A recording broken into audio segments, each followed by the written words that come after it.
علیکم ورحمۃ اللہ وبرکاتہ۔ کربلا کے تحقیقی جائزہ کی 72 صحیح الاسناد احادیث کی روشنی میں جز اے کے اختتام کے بعد اب شروع کیا جاتا ہے جز بی۔ خلیفہ راشد سے بغاوت بدعت ہے۔ جنگ جمل، صفین اور نہروان میں سیدنا علی علیہ السلام کی حقانیت اور شہادت سیدنا عثمان بن عفان رضی اللہ تعالی عنہ، اس کا عنوان۔ حدیث نمبر 8 سنن ابو داؤد، جامع ترمذی اور سنن ابی ماجہ سے۔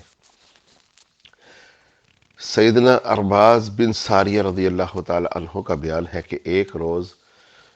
وفات سے کچھ ہی عرصہ قبل رسول اللہ صلی اللہ علیہ وآلہ وسلم نے ہمیں نماز پڑھائی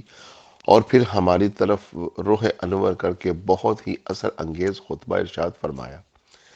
جس کو سن کر صحابہ کرام کی آنکھوں سے آنسو بہہ نکلے اور دل دہل گئے۔ ایک شخص نے کہا، اے اللہ کے رسول صلی اللہ علیہ وآلہ وسلم، ہمیں یوں لگتا ہے کہ گویا آپ صلی اللہ علیہ وآلہ وسلم کا آخری وعد و نصیحت ہے، لہٰذا آپ صلی اللہ علیہ وآلہ وسلم ہمیں کوئی وصیت فرما دیجیے۔ تو آپ صلی اللہ علیہ وآلہ وسلم نے ارشاد فرمایا، میں تمہیں اللہ سے ڈرتے رہنے اور اپنے بعد کے حکمرانوں کی بات سننے اور اطاعت کرنے کی وصیت کرتا ہوں۔ ہوا کوئی حبشی غلام ہی کیوں نہ ہو تم میں، جو بھی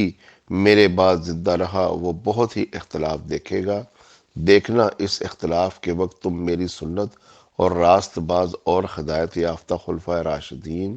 رضوان علیہم اجمعین کی سنت پر کاربند رہنا اور ان کو خوب مضبوطی سے تھام لینا، چھوٹنے نہ پائے، اور دین میں کسی نئے کام کو جاری کرنے سے باز رہنا، کیونکہ یہ بدعت ہے اور ہر بدعت گمراہی ہے۔ سنن نسائی کی حدیث کے یہ الفاظ بھی موجود ہیں، اور ہر گمراہی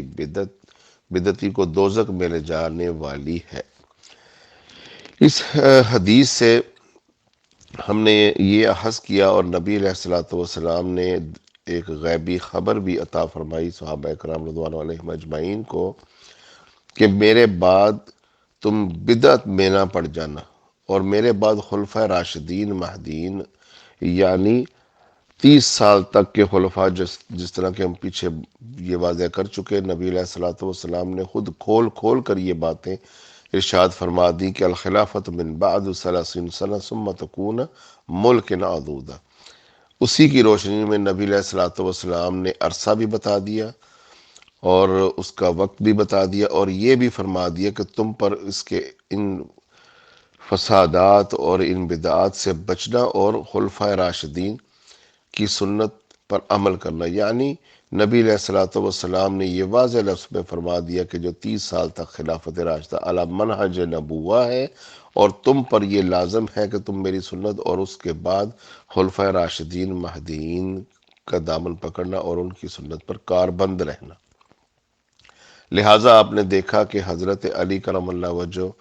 جو کہ خود خلیفہ راشد ہے، ان کے خلاف کس طرح جنگ مسلط کر دی گئی، کس طرح اس کے بعد بھی حضرت حسن جب خلافت سنبھالی تو فوجیں لا کر ان کے سامنے کھڑی کی گئی۔ تو یہ جنگ و جدل جتنی بھی ہوئی خلفۂ راشدین کے خلاف،